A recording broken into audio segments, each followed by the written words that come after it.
Rose of South Carolina. Kitchen maid mixes poison drink that kills 15 people in host family. In the sweltering humidity of the summer of 1855, 15 members of the prominent Whitaker family perished in the span of a single hour at their Riverside mansion in Charleston, South Carolina. Official records buried deep in the state archives list the cause as a strange fever, but the hastily scrawled notes in the diary of Dr. Elias Hawthorne tell a different story. He wrote that he had never witnessed such simultaneous agony, with symptoms unlike any disease he knew. Skin turning a pallid blue, eyes bloodshot red, and final groans that echoed through the halls until dawn. What was more terrifying was that every death occurred exactly 60 minutes after the family's traditional Saturday dinner, and the only person in the house to survive was Rose, the head cook in the kitchen. For over a century and a half, this tragedy has remained a closely guarded secret in Charleston, hidden behind a wall of shame, fear, and deliberate silence. But today, we will uncover the truth of what really happened in that kitchen and why a powerful dynasty vanished in a single evening. Before we continue the story of Rose and the Whitaker massacre, make sure you're subscribed to our channel, because stories like this are exactly why we delve into America's dark, forgotten histories. Hit that subscribe button and let us know in the comments what state you're listening from. We love connecting with mystery enthusiasts from all over the country. The truth of that deadly Saturday evening has its roots years earlier in a cycle of cruelty that would eventually demand its due. Charleston in 1855 was a city of contrasts, where magnificent mansions rose as symbols of wealth, while the very foundation of that prosperity rested on the labor of enslaved people. The Riverside district, where wrought iron fences and ancient oak trees dripped with Spanish moss-like funeral veils, was home to the elite: cotton planters, timber merchants, and shipping magnates. The Whitaker Mansion was one of the jewels of the area, a three-story Greek Revival building with towering Ionic columns that seemed to reach for the Carolina sky. Harlan Whitaker, 45, had inherited both the house and a vast cotton plantation from his father, along with a reputation as a stern taskmaster, in the words of polite society, but a true villain according to his slaves. His wife, Amelia, a delicate woman of French lineage, had learned to turn a blind eye to her husband's cruelty to maintain her social standing. Their 4 children, Sebastian, 20, Clara, 18, Theodore, 16, and little Sophie, just 9, were raised to see the enslaved people around them as objects, no different from the silverware or the crystal chandelier in the dining room. The house contained not only the immediate family, but also Harlan's younger brother Everett and his wife Beatrice, along with their twin daughters, Eloise and Miriam, both 13. Everett managed the plantation's business affairs in the city, while Beatrice fancied herself a patron of the arts, hosting exquisite tea parties for Charleston's elite. Rounding out the household were Harlan's grandmother, Eudora Whitaker, 75, who still held great influence in family decisions, and Amelia's sister Felicity, a spinster with a sharp tongue and eyes that missed nothing that happened in the mansion. In this world of privilege and power lived 28 enslaved souls, each bearing the invisible scars of bondage. But none bore a heavier scar than Rose. Rose was born in 1,825 inches, the mansion's slave quarters, the daughter of Hattie, the previous cook, who had died of exhaustion when Rose was just 15. From that tender age, Rose was thrust into the role of cooking and preparing drinks for the very family that owned her body and soul. She possessed an almost supernatural skill in the kitchen. Her hands knew the exact amount of spice to add, the precise moment a sauce would thicken, and which herbs could turn simple ingredients into culinary masterpieces that earned the Whitaker family praise throughout Charleston society. But Rose's talent came at a price few in the house understood. She worked 16-hour days, rising before dawn to prepare breakfast and collapsing well after midnight when the last glass was polished. Her small, windowless room in the servants' quarters contained only a straw mattress, a change of clothes, and a small silver locket that had belonged to her mother. What made Rose's situation even more unbearable was her unique position in the family hierarchy. As the head cook, she was responsible for maintaining the family's reputation for the most exquisite parties in the region. Yet, She was forbidden from tasting the very food and drink she prepared. She knew the consistency of a sauce by sight, the doneness of meat by smell, and the sweetness of a cake by intuition. This cruel irony was not lost on Harlan, who took pleasure in reminding her that though she created food fit for kings, she would eat only scraps for her entire life. The other slaves in the house looked upon Rose with a mixture of reverence and pity. They respected her skill and the small privileges her position afforded her.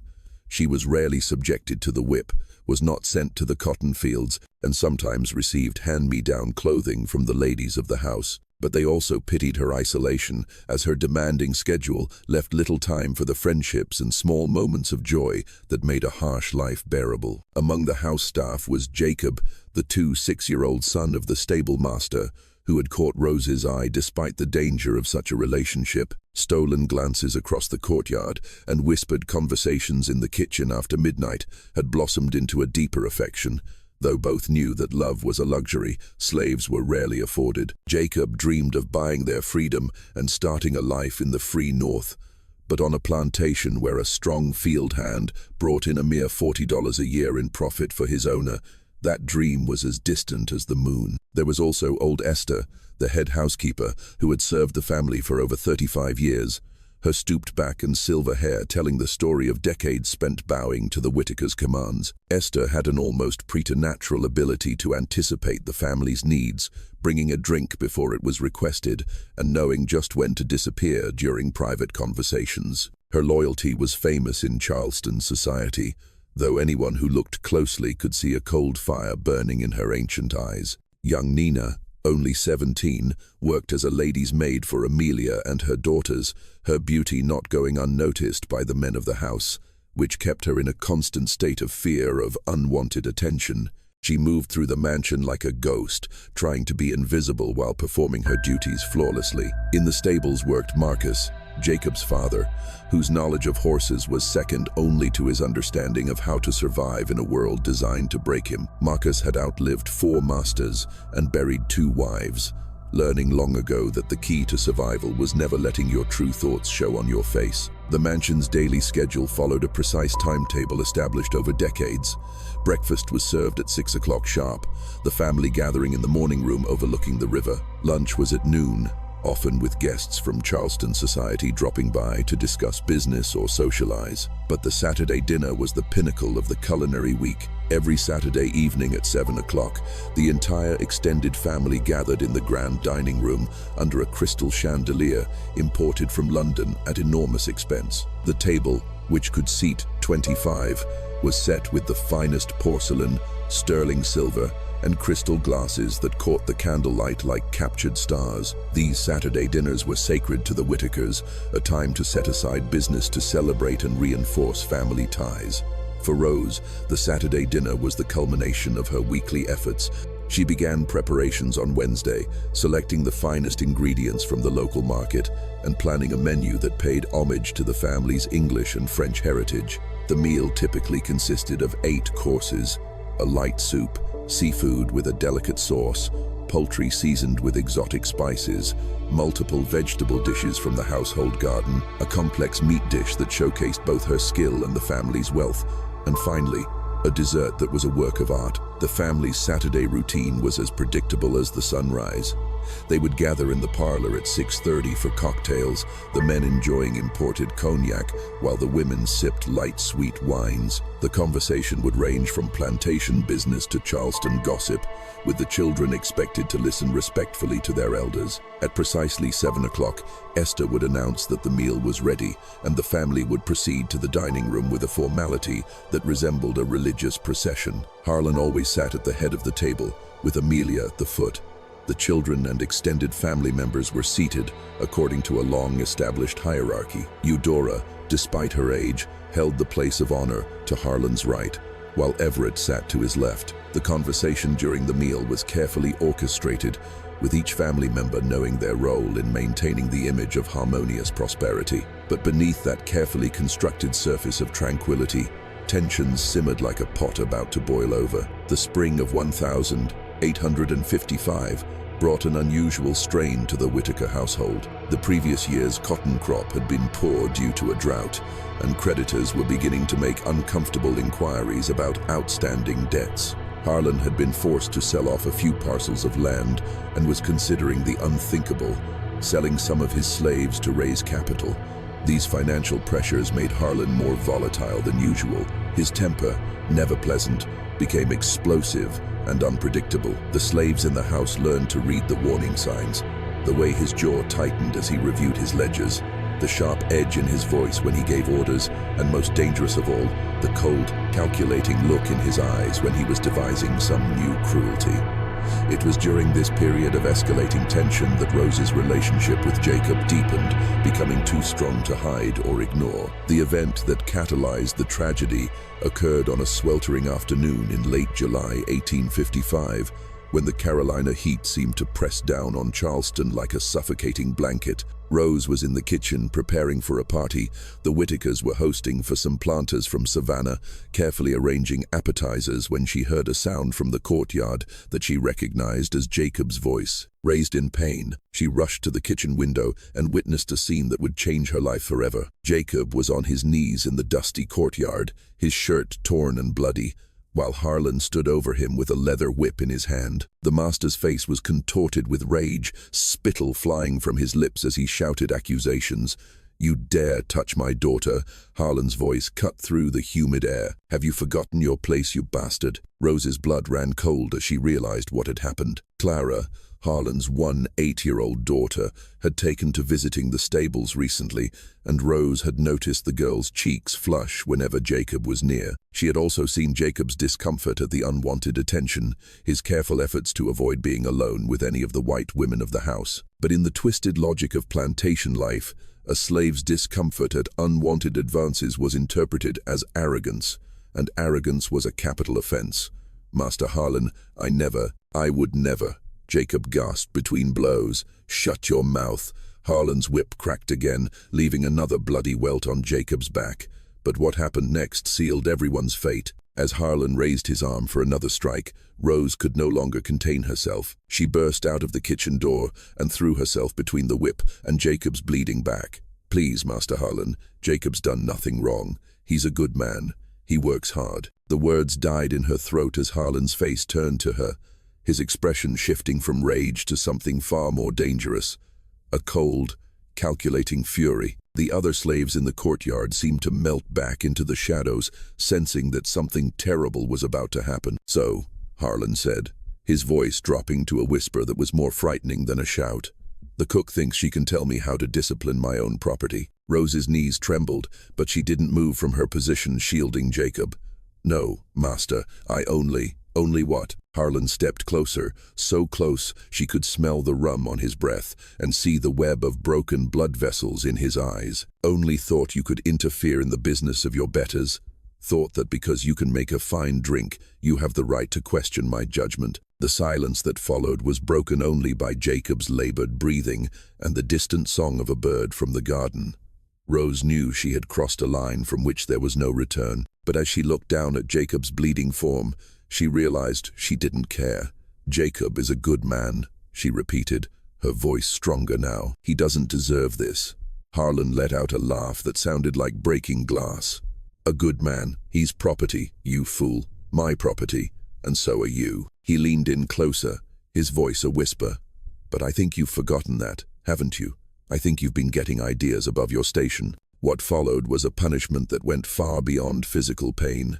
Harlan ordered Jacob locked in the tool shed with no food or water, declaring he would stay there until he learned proper respect. But for Rose, he devised something far more cruel. From now on, he announced to the entire household, "Rose will prepare all the drinks as usual, but she will drink nothing until every member of the family has declared themselves satisfied with her work." And since I am a very difficult man to satisfy, he let the threat hang in the air like smoke from a fire.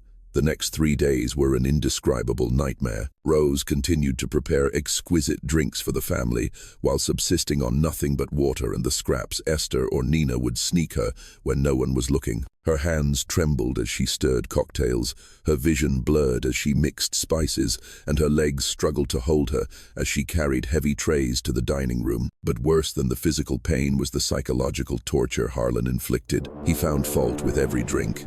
The wine was too sour, the sauce too thin, the tea too bitter, and each criticism meant another day without food. He took great pleasure in describing the flavors and textures of each dish while she stood in the corner of the dining room, forced to watch him enjoy what she had prepared but could not taste. On the second day of her punishment, Jacob escaped from the tool shed, driven by desperation and worry for Rose. He made it only as far as the kitchen before he was caught by Harlan's men.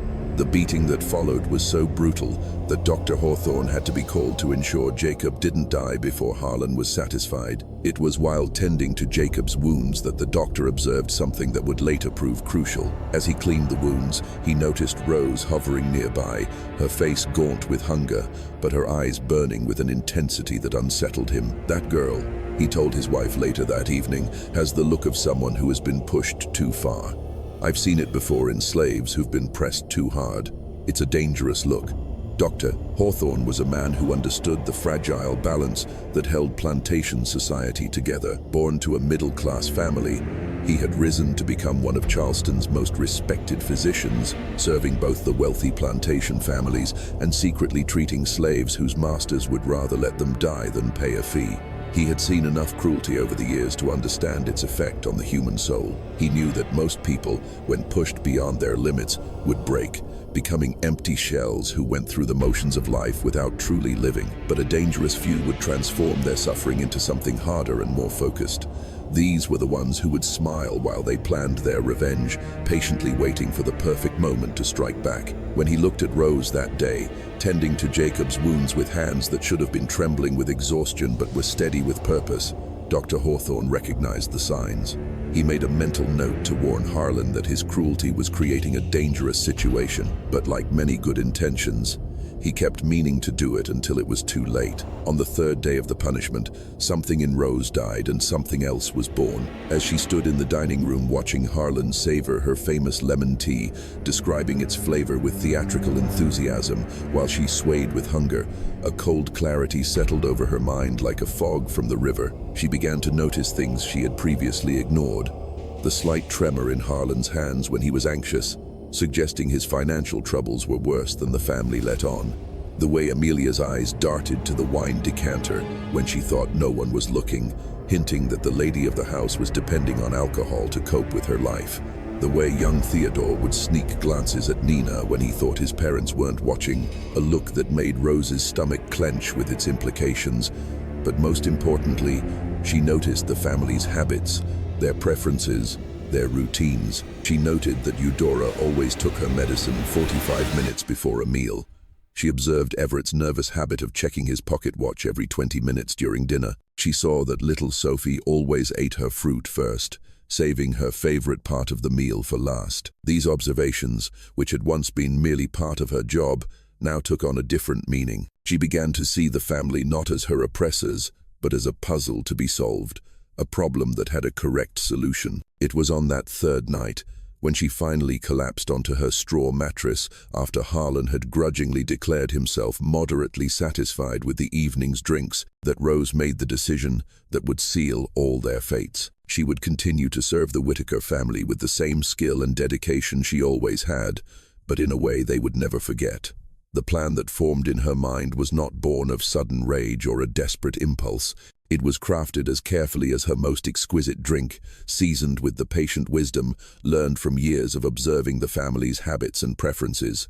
She would wait for the perfect moment, and when that moment came, she would serve the Whitaker family a dish they would remember for the rest of their lives. As August blazed with a heat that seemed to melt the very air, Rose's outward behavior returned to what the family considered normal. She went about her duties with a quiet efficiency, her mask of dutiful subservience showing no hint of the calculations going on behind her dark eyes. To a casual observer, it would seem that Harlan's punishment had achieved its desired effect. The rebellious cook had been broken and returned to her proper place in the household hierarchy. But those who knew Rose well noticed subtle changes. Esther, whose decades of survival had taught her to read people like she read weather signs, observed that Rose's movements had taken on a different quality. Where she had once worked with the fluid grace of someone who loved her craft, she now moved with the mechanical precision of a clock. Her famous skill in the kitchen, her ability to taste a drink with her eyes or know a tea was ready by the sound of the kettle, seemed to have sharpened into something almost preternatural. Jacob, still recovering from his beating in the slave quarters, watched Rose with growing alarm during their few stolen moments together. The woman he loved had once possessed a warmth that could melt butter, and a laugh that could banish the darkest moods. The woman who now visited him in the pre-dawn darkness seemed to be carved from a different material altogether. Her touch was still gentle as she dressed his wounds, but her eyes held a coldness that unnerved him in the way a snake's gaze unsettles its prey just before striking. "Rose," he whispered one morning as she prepared to return to the kitchen. "You're scaring me, my love. What's going on in that head of yours?" She paused at the door, her silhouette framed by the faint morning light filtering through the quarter's single window. When she turned back to look at him, Jacob saw something on her face that made his blood run cold. "I'm going to take care of everything," she said softly. "You won't have to worry anymore." What does that mean? Take care of everything. But she was already gone, leaving Jacob with the terrible certainty that the woman he loved was planning something that would destroy them all. The changes in Rose's behavior were so subtle that the Whitaker family remained completely oblivious. If anything, they were pleased with what they saw as the positive effects of Harlan's discipline. Rose's drinks had always been excellent, but now they seemed to reach new heights of artistry. Her presentations were more intricate, her flavor combinations more subtle, and her attention to detail almost obsessive.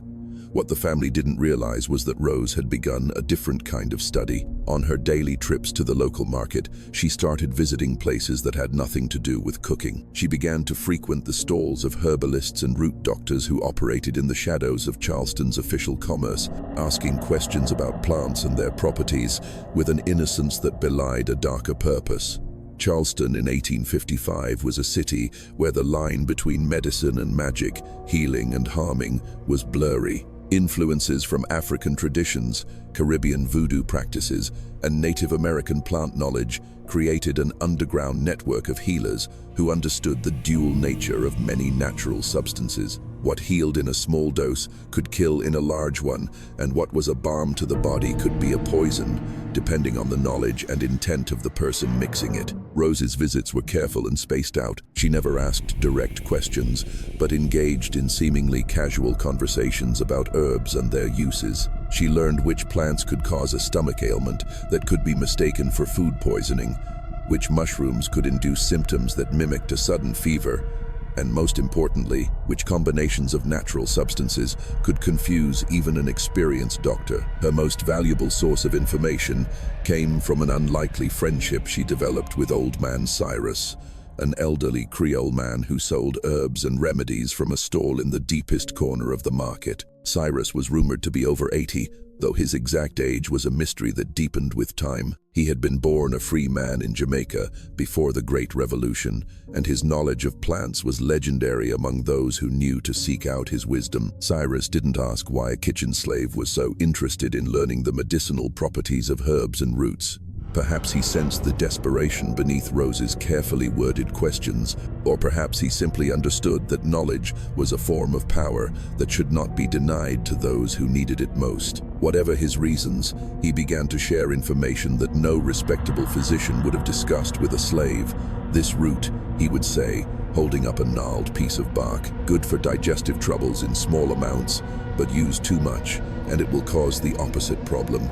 Make a man very sick, very fast." Rose absorbed the information like a sponge, filing away every detail for future reference. She learned about plants that caused shortness of breath, herbs that affected the heart's rhythm, and mushrooms that created neurological symptoms that could be mistaken for apoplexy or a sudden fever. But most valuable of all, she learned about timing and dosage. Cyrus explained how the body processed different substances, how long it took for a poison to take effect, and how to calculate a dose based on a person's weight and constitution. This knowledge transformed Rose's understanding of her craft.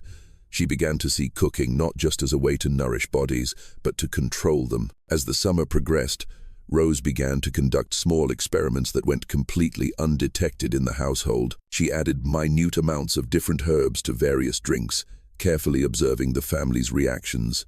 A pinch of a certain root might cause Everett to complain of a mild indigestion. A tiny amount of another herb might make young Theodore slightly nauseous after a meal. These experiments taught her about individual tolerances, sensitivities, and reactions, crucial information for her final plan. The family, of course, attributed any minor digestive issues to the heat and humidity of the Carolina summer. When Amelia complained of an occasional stomach upset, Dr. Hawthorne prescribed a mild tonic and advised her to avoid heavy drinks during the hottest part of the day. When little Sophie seemed lethargic after a few meals, it was attributed to the natural effect of the oppressive heat on a young child. Meanwhile, Rose's relationships with the other slaves began to change, reflecting her growing isolation and single-minded focus. She had always been somewhat apart from the other house staff due to the demands of her position and her long hours, but now she began to withdraw, even from the few friendships that had sustained her through the darkest periods of her enslavement. Nina, who had often sought Rose's advice and comfort in her most difficult moments, found her approaches met with a politeness that was distant and cool. Esther, who had served as a surrogate parent to Rose since her mother's death, noticed that their conversations became increasingly superficial and brief. Even Marcus, Jacob's father, began to feel uneasy around Rose, sensing something in her demeanor that reminded him of the dangerous dogs he had known. A quiet control on the surface, but coiled and ready to strike. The only person who seemed to have any insight into Rose's true state of mind was Jacob, and even he was kept at arm's length as she focused with increasing intensity on her preparations. In their rare moments together, he tried to draw her out, to understand what was happening behind her increasingly impenetrable mask. "You're changing, Rose," he said one August night as they sat in the small garden behind the slave quarters, whispering to avoid detection. "You're becoming someone I don't recognize." Rose looked up at the stars, barely visible through the oppressive humidity. For a moment, her mask slipped, and Jacob caught a glimpse of the raw pain and fury she had been carrying alone for weeks. "They took everything from me," she said softly. "My mother, my childhood, my freedom, and when I finally found something to care about, when I found you, they took that too. They beat you like an animal and made me watch. They starved me and made a sport of it." Jacob reached for her hand, but she pulled it away. "That doesn't mean you have to become like them." "I'm not becoming like them," Rose replied, and the coldness in her voice made the hairs on Jacob's arms stand on end. "They destroy for pleasure. I will destroy out of necessity." "What are you planning, Rose? What are you going to do?" She looked at him for a long moment, and Jacob saw something in her eyes he had never seen before, a kind of peace that was more frightening than any rage. "I'm going to serve them exactly what they deserve," she said. "No more, no less." As the summer began its slow transition toward autumn, Rose's preparations entered their final phase. She had identified the substances she would need, tested their effects in small doses, and studied the family's habits to the point where she could predict their behavior as accurately as a clock. Now all that remained was to choose the perfect moment and execute her plan with the same flawless precision she brought to preparing an 8-course drink. The opportunity she had been waiting for arrived in late September when Harlan announced that the family would be hosting a grand Saturday dinner to celebrate a successful cotton harvest. The meal would mark not only the end of the harvest season, but Harlan's triumph over the financial difficulties that had plagued him for the past year. His creditors had been paid, his debts were settled, and the plantation was once again on firm financial footing. It would be, Harlan declared, a party to remember. As the heat of September eased into the early warmth of autumn, the Whitaker mansion buzzed with preparations for what Harlan declared would be the finest Saturday dinner Charleston had ever witnessed. The successful cotton harvest had not only saved the family from financial ruin, but had also restored Harlan's pride as one of the city's most prominent planters. The guest list for the celebration read like a who's who of Carolina society. Judge Leopold Granger and his wife, the family banker Victor Moreau, and the influential merchant Silas Beaumont. The Reverend Father Lucien Duval would be on hand to bless the meal, while Dr. Elias Hawthorne would attend both as the family physician and as an old friend of Harlan's. Even Mayor Benedict Harrow had accepted the invitation, bringing the total number of guests to 25 souls who would join the 15 members of the Whitaker family for an evening of celebration and excess. For Rose, this represented the culmination of everything she had been working toward. A grand Saturday dinner with the extended family and the most prominent citizens of Charleston would provide the perfect stage for her final performance. The scale of the event would require her to work with absolute precision, coordinating multiple dishes while maintaining the perfect timing that had made her reputation throughout the city. But what made this evening particularly perfect for Rose's purpose was Harlan's decision regarding the staff. Due to the importance of the occasion, he had ordered that all of the house slaves were to remain at the mansion for the entire evening, ready to respond to any need that might arise. This meant that when the moment came, everyone who had participated in or witnessed her humiliation would be present to see it resolved. As the days leading up to the dinner unfolded, Rose threw herself into her preparations with an intensity that impressed even the jaded members of the Whitaker family. She spent hours at the local market, selecting her ingredients with a fastidiousness that bordered on obsession. Every tomato was inspected for perfect ripeness, every cut of meat examined for its ideal marbling, and every herb tested for its potency and freshness. Her menu for the evening was a masterpiece of Carolina cuisine that showcased not only her skill, but also her encyclopedic knowledge of food and its effects on the human body. The meal would begin with a light crab soup, seasoned with a precise balance of herbs designed to stimulate the appetite and build anticipation for what was to come. This would be followed by salmon with a complex sauce that required hours of preparation and careful timing. The third course would be a turkey stuffed with a mixture of rice, vegetables, and spices that had been passed down from Rose's ancestors, though she had modified the traditional recipe in a way none of her ancestors would have approved. The meat course would feature both beef and pork, prepared in different styles, accompanied by vegetables from the mansion's garden and bread that had been proofed for just the right amount of time to achieve the perfect texture and flavor. But the dessert represented Rose's true masterpiece. She planned to serve her famous corn pudding with caramelized pecans and a custard sauce that had been the talk of Charleston society for years. The recipe was a secret her mother had passed down to her, a recipe that had been perfected in the plantation kitchens of Carolina for generations. Rose had spent the last month perfecting a very different kind of recipe, one that would make the celebration more memorable than anyone could have imagined. Her final preparations began on the Thursday morning when she made her last visit to Old Man Cyrus's stall at the market. The old man greeted her with the same knowing smile he had at each of their meetings. But this time, there was something different in his ancient eyes, a kind of sadness that seemed to acknowledge what was about to happen. "Are you sure this is the path you wish to walk, child?" Cyrus asked as he wrapped the last of the herbs Rose needed in a piece of brown paper. "Once it is begun, there is no turning back." Rose met his gaze without flinching. "I'm already too far down the path to turn back." They made sure of that. Cyrus nodded slowly and handed her the package.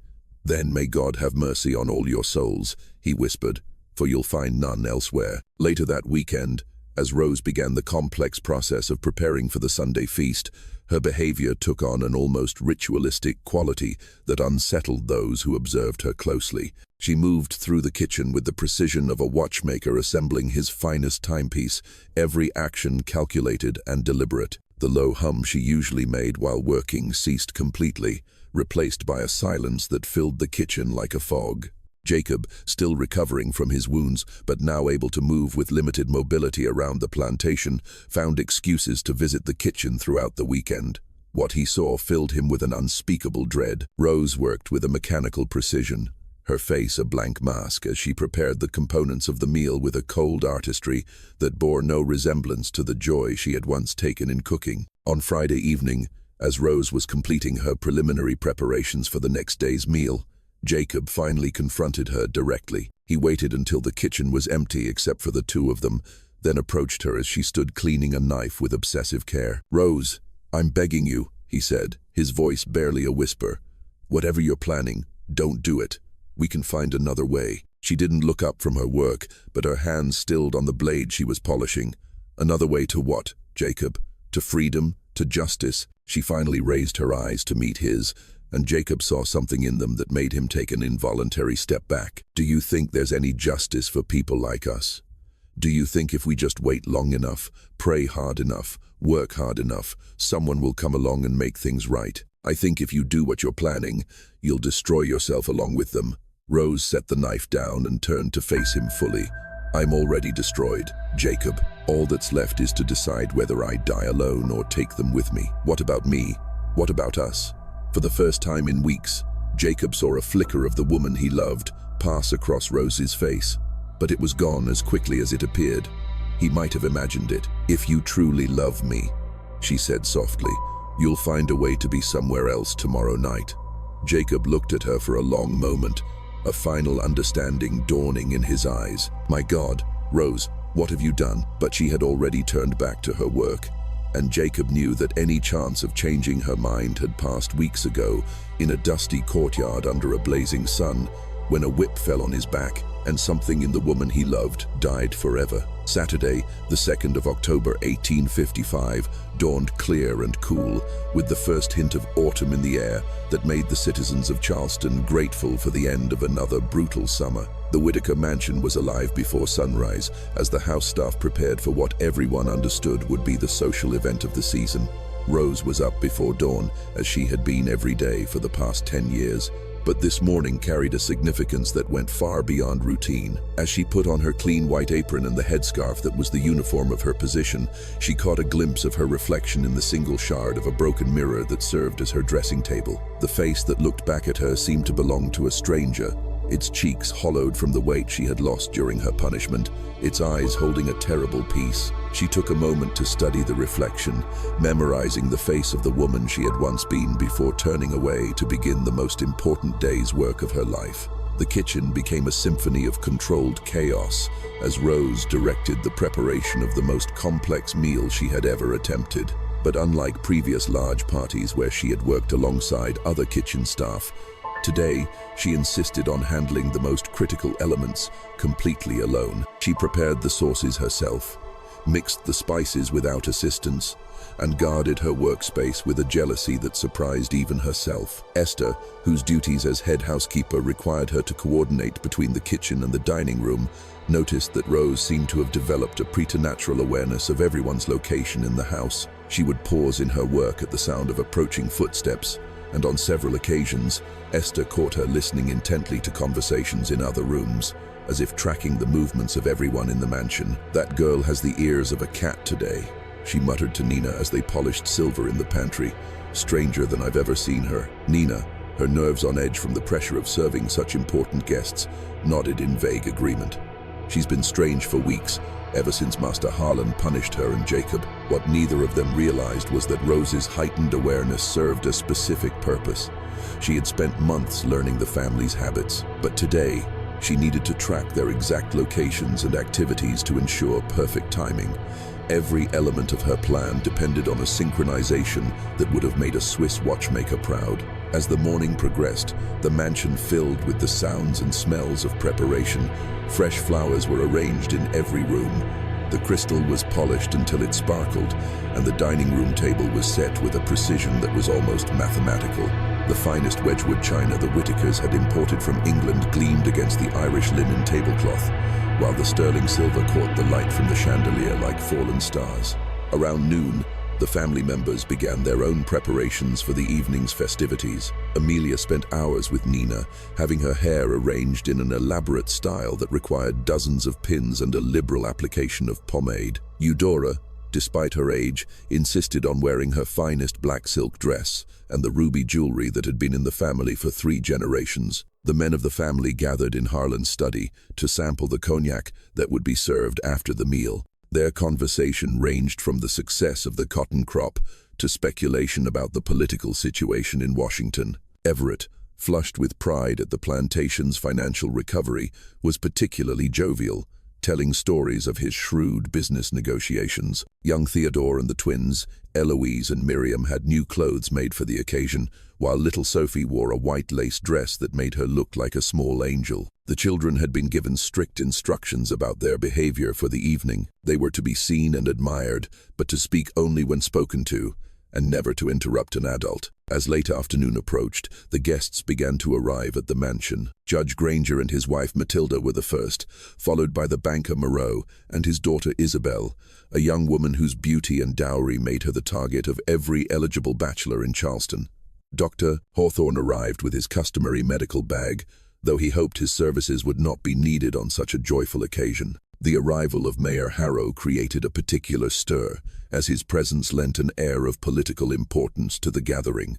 The mayor, a portly man with an impressive beard and a penchant for long-winded speeches, immediately began congratulating Harlan on the success of his harvest and predicting a bright future for the Carolina cotton industry. But it was during the arrival of the guests that Rose executed one of the most critical elements of her plan. As the house filled with visitors and the normal routines of the staff were disrupted by the demands of hospitality, she made the final additions to the evening's menu. Working with the concentrated focus of a pharmacist preparing a prescription, she added carefully measured amounts of different substances to different components of the meal. Each dish received its own individual attention, with the added ingredients based on her detailed knowledge of each diner's preferences, physical constitution, and position at the table. The quantities were calculated with mathematical precision, enough to achieve the desired effect, but distributed in such a way that no single dish would contain enough to arouse suspicion if it were analyzed on its own. What made Rose's preparation particularly diabolical was her understanding of timing and cumulative effects. The substances she had chosen would work slowly and in combination, creating symptoms that would build gradually over the course of the meal before reaching a simultaneous peak. By the time anyone realized something was wrong, it would be too late to identify the source or administer an effective treatment. As 7 o'clock approached, the family and their guests gathered in the parlor for cocktails and conversation. The atmosphere was one of celebration and triumph, with Harlan holding court like a king receiving tribute from his subjects. The conversation flowed as freely as the imported wine, covering everything from the latest fashions in Paris to speculation about the discovery of gold in California. Rose, observing from the kitchen doorway, felt a cold satisfaction as she watched the crowd. Every person who had contributed to her suffering, every family member who had participated in or ignored her humiliation, every pillar of society who had created and sustained the system that had robbed her of her life. They were all here, dressed in their finest and ready to enjoy her masterpiece. At precisely 7 o'clock, Esther appeared at the parlor door and gave a respectful bow. "Ladies and gentlemen," she announced in her most formal voice, "dinner is served." Just when we thought we had seen it all, the horror at the Whitaker mansion intensifies. If this story is sending a chill down your spine, share this video with a friend who loves dark mysteries. Hitting the like button helps support our content, and don't forget to subscribe so you never miss a story like this. Let's find out what happened next. The procession to the dining room followed the formal ritual that had governed Whitaker meals for decades. Harlan led the way with Mayor Harrow, while Amelia followed with Judge Granger. The other guests and family members arranged themselves according to social hierarchy, with Eudora holding her place of honor despite needing the support of young Sebastian to walk the short distance from the parlor to the dining room. The dining room had been transformed into a vision of opulence that impressed even the most jaded members of Charleston society. Dozens of candles cast a warm glow over the assembled crowd, while the crystal glasses captured and refracted the light like trapped diamonds. The smell of Rose's cooking filled the air with the promise of the culinary delights that had mouths watering all over the house. As the diners took their designated seats, a sense of anticipation filled the room. Harlan had been praising Rose's skills all week, building expectations for what he declared would be the finest meal any of them had ever tasted.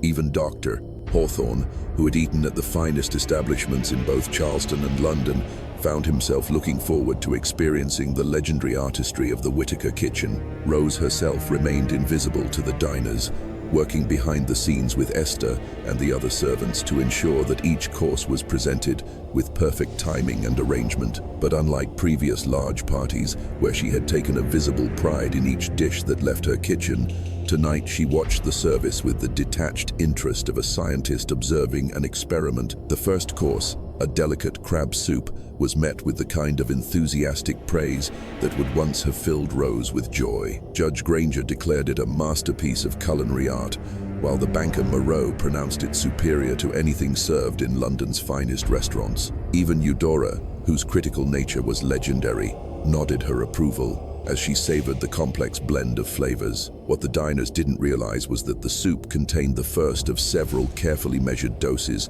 that would work in combination throughout the evening. The herb Rose had chosen would be absorbed slowly into their systems, building toward a cumulative effect that would only manifest when all the ingredients were in place. The second course, salmon with a complex sauce that had taken hours to prepare, continued to receive universal acclaim. Mayor Harrow, whose appreciation for fine food was known throughout the city, pronounced it divine and asked for the recipe, which Harlan proudly promised to obtain from his talented cook. As the meal progressed, the conversation in the dining room became increasingly lively and jovial. The wine flowed freely, loosening tongues and creating a celebratory atmosphere that seemed to grow more festive with each course. Stories were shared, jokes were told, and toasts were raised to everything from the success of the harvest to the bright future of Carolina as a state. But Rose, watching from the kitchen doorway, began to notice subtle changes in some of the diners that would have escaped the notice of anyone else. Everett's usually hearty appetite seemed to have diminished slightly, though he continued to praise each dish with enthusiasm. Amelia seemed to be experiencing a mild discomfort, occasionally pressing a hand to her stomach in a gesture she tried to make subtle. Young Theodore looked a little flushed, though this could easily be attributed to the excitement of dining with such prominent guests. The meat course was presented with a procession that drew an admiring round of applause from the assembled crowd. The beef had been prepared according to a recipe that showcased not only Rose's technical skill, but also her artistic sense, while the pork dish demonstrated a combination of flavors that several of the guests declared they had never experienced before. It was during this part of the meal that Dr. Hawthorne first noticed something that would later prove significant to his understanding of what happened that night. As he observed the other diners with the trained eye of a physician, he began to detect subtle signs of physical distress that were inconsistent with the jovial atmosphere. Eudora, despite praising the food loudly, seemed to be having some difficulty swallowing. Her granddaughter Eloise was perspiring more heavily than the warm evening would warrant. The banker, Moreau's normally animated style of conversation, seemed to require more effort than usual, as if he were fighting some kind of fatigue. But these were fleeting observations, easily dismissed in the context of a rich meal being served on a warm evening to people who had spent hours celebrating. Dr. Hawthorne made a mental note, but saw no immediate cause for alarm, especially given the universal enthusiasm for each course that was presented. The dessert represented Rose's true masterpiece, not only of culinary art but of a more diabolical craft. The corn pudding was prepared exactly as her mother had taught her, with perfectly caramelized pecans and a custard sauce that had achieved an almost impossible consistency. But hidden within this triumph of traditional Carolina cuisine was the final component of Rose's deadly recipe. As the dessert was served, accompanied by coffee and after-dinner sweet wines, the praise reached almost ludicrous heights. Mayor Harrow declared that he would have to revise his opinion of the best dessert in Carolina, while Judge Granger suggested that Rose's talents were being wasted in a private household and that she should be cooking for royalty. Harlan basked in the glory reflected from his cook's abilities, accepting the congratulations as if he himself had created the magnificent meal. He raised his glass in a toast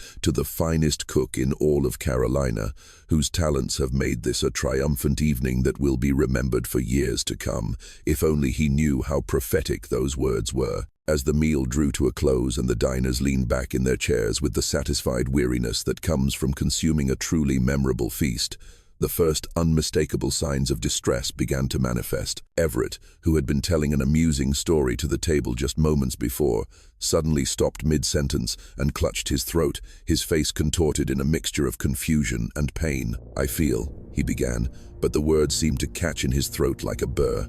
Amelia, who had been delicately fanning herself with a silk fan, suddenly dropped it as her hands began to tremble uncontrollably. The color drained from her face, leaving her skin the color of old parchment. "Something is wrong," Dr. Hawthorne said, rising from his chair with the sudden alertness of a man whose medical training had just been activated by an emergency. But even as he spoke, he felt his own stomach lurch in a way that had nothing to do with overeating. Within minutes, the elegant dining room transformed into a scene of chaos and horror. One by one, the diners began to experience symptoms that progressed with frightening speed. What had begun as a mild discomfort quickly escalated into severe abdominal pain, accompanied by nausea, difficulty breathing, and a burning sensation that spread through their bodies like a wildfire. Eudora was the first to fall. Her elderly body could not withstand the assault of the substances coursing through her system. She collapsed from her chair with a crash that shattered the crystal water glass in front of her, sending shards across the mahogany table like deadly snowflakes. Little Sophie, her white lace dress now stained with sweat and worse, began to cry for her mother in a voice that grew weaker and weaker as the poison did its work. Her small body with its rapid metabolism processed the deadly substances faster than the adults, making her suffering both more intense and mercifully shorter. Mayor Harrow, his political dignity forgotten in the face of mortal agony, crawled across the dining room floor toward the door, leaving a trail of vomit behind him as his body tried in vain to purge the poison from a system whose organs were shutting down. Dr. Hawthorne, even as his own vision blurred and his hands trembled uncontrollably, tried to provide medical assistance to the other victims. But nothing in his training had prepared him for something like this. It was a mass poisoning that affected multiple body systems at once and seemed designed to overwhelm every natural defense the human body possessed. "Get help," he managed to gasp to Esther, who stood at the door, frozen in shock at the scene before her.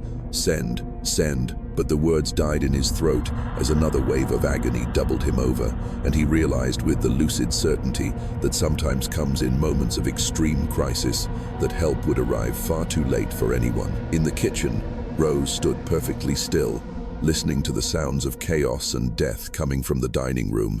Her face was expressionless, but tears were streaming down her cheeks. They were not tears of regret, but tears of release, as if a pressure that had been building inside her for months had finally found a way out. Jacob found her standing like a statue in the middle of the kitchen she had ruled for so many years. He had tried to follow her advice and be absent from the plantation that night, but his love for her had made it impossible to stay away. Now, hearing the screams and seeing her tears, he understood the full extent of what she had done.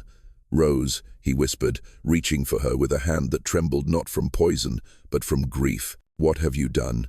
She turned to him, and for the first time in weeks, he saw something in her eyes that resembled the woman he loved, but only resembled. The woman he knew was gone forever, replaced by someone who had been transformed by suffering into an instrument of justice as terrible and final as the grave. "I served them exactly what they deserved," she said softly, her voice barely audible over the fading sounds from the dining room. "No more, no less." By midnight, the Whitaker mansion was silent, save for the whispered prayers of the surviving slaves and the scratching of Dr. Hawthorne's pen as he tried to complete the death certificates required by law. His own survival remained a mystery that would puzzle him for the rest of his life. Perhaps his smaller portion, a result of his naturally modest appetite, had saved him. Or perhaps his years of exposure to medicinal substances had given him some resistance to the deadly cocktail Rose had prepared. The official cause of death, recorded in the parish records that exist to this day in the Carolina State Archives, was listed as a sudden fever of unknown origin.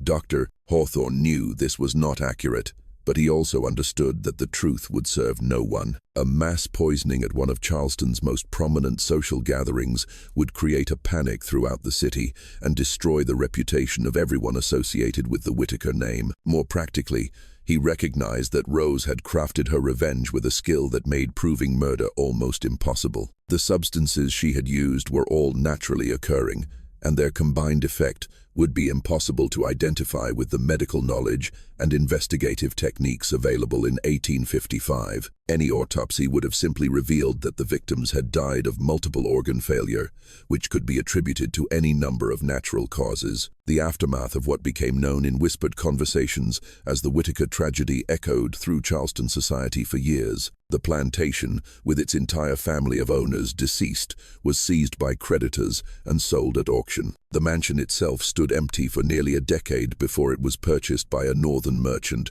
who was unaware of its history. The slaves of the Whitaker household were scattered to different buyers throughout Carolina. Their own families were broken apart in the cold arithmetic of asset liquidation. Some, like Esther and Marcus, were purchased by planters who valued their experience and skills. Others, particularly the young like Nina, disappeared into the network of human trafficking that supplied labor to the cotton plantations of the Deep South. Jacob survived long enough to be sold to a rice plantation in Georgia, where he died 3 years later in an accident that may or may not have been an accident. Those who knew him said that he never recovered from the trauma of that October night and that he seemed to welcome death when it finally came. Rose herself disappeared completely from the historical record after that night.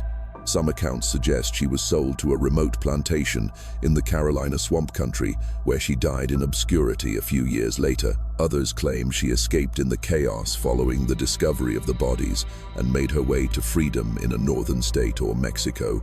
But the most persistent legend, whispered among Charleston's Creole community for generations, holds that Rose was never captured or sold because she simply walked away from the plantation that night and vanished into the shadows of the French Quarter. According to this version of the story, she survived by using her extraordinary cooking skills to feed the poorest members of Charleston society, living under an assumed name and finding her redemption by serving those who needed help the most. Dr. Hawthorne, who carried the secret of what he had witnessed for the rest of his life, left behind a private journal that was discovered by his descendants more than a century later. In it, he recorded his observations of that terrible night and his growing understanding of how the crime had been committed. His notes reveal a profound admiration for the precision and skill with which Rose had planned and executed her revenge, even as he struggled with the moral implications of what she had done. She was not a natural-born killer, he wrote in an entry dated several months after the tragedy. She was a woman made into something she never wished to be, by circumstances that would have broken most people long before she reached her breaking point. If there is blame to be assigned in this matter, it must be shared by all of us who participated in or tolerated the system that creates such desperation. The Whitaker mansion, when it was finally reoccupied in the late 1862s, became the site of numerous unexplained events that local lore attributed to the supernatural. Dinner guests reported becoming suddenly ill during meals. Servants complained of strange smells coming from the kitchen, and more than one cook quit after claiming to have seen the ghost of a young black woman standing by the hearth in the pre-dawn hours. These stories, combined with persistent rumors about the true cause of the Whitaker family's demise, contributed to the mansion's reputation as one of Charleston's most haunted houses. The building changed hands frequently over the next few decades, with few owners staying for more than a year or two before selling and moving on. During the Civil War,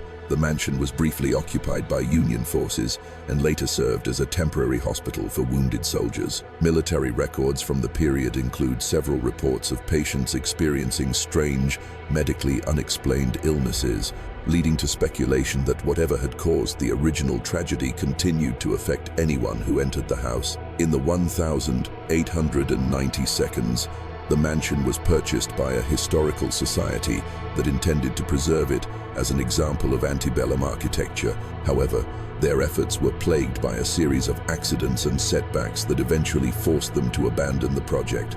The building was finally demolished in 1902, with a local newspaper reporting that the demolition crew found the kitchen in a remarkably good condition despite decades of neglect, as if it had been preserved by some unknown force. The lot where the mansion once stood remained empty for many years before it was developed into a small public garden that exists to this day. Local residents still report strange occurrences in the area. Sudden bouts of illness during community gatherings, the smell of cooking when there is no kitchen nearby, and the occasional sighting of a young black woman in antebellum dress walking through the garden in the early morning hours. But perhaps the most enduring legacy of Rose's story lies not in ghost stories or supernatural speculation, but in what it illustrates about the human capacity for both cruelty and resistance. The system of slavery that created the conditions for this tragedy was built on the assumption that human beings could be reduced to property, that their suffering could be ignored, and that their humanity could be denied indefinitely without consequence. Rose's story serves as a stark reminder that this assumption was not only morally wrong, but dangerously naive. Every system of oppression carries within it the seeds of its own destruction, and those seeds are most often sown by the very cruelty the system depends on to sustain itself. The 15 members of the Whitaker family who died that October night were not evil people in a simplistic sense. They were products of their time and place, taught to see slavery as natural and normal, and to view the people they enslaved as fundamentally different from themselves. But their willingness to participate in and benefit from a system built on human suffering created the conditions that ultimately destroyed them. In the end, Rose's revenge was both perfectly understandable and deeply tragic. Understandable because of the inhuman treatment that drove her to it, and tragic because it represented the corruption of a soul that had once found joy in creating nourishment and bringing pleasure to others. The woman who had once taken pride in nurturing became someone who found her purpose in destroying, not because she was inherently evil, but because the world she lived in left her no other path to dignity and justice. This mystery shows that the most terrifying horrors often spring from human choices and social systems rather than supernatural forces. The real ghost that haunts the Whitaker mansion is not the spirit of any individual, but the collective guilt of a society that built its prosperity on a foundation of human bondage. What are your thoughts on this story? Do you believe everything was revealed? Could a carefully planned revenge really be executed with the precision Rose demonstrated? Or are there elements that seem too perfect to be entirely true? Leave a comment below and share your thoughts on whether justice was served or if Rose's actions went too far. If you enjoyed the story and want more chilling tales like this, subscribe, hit the notification bell, and share this with anyone who loves a good mystery. The darkest chapters of American history often contain the most compelling human dramas, and we'll continue to explore them together. See you in the next video.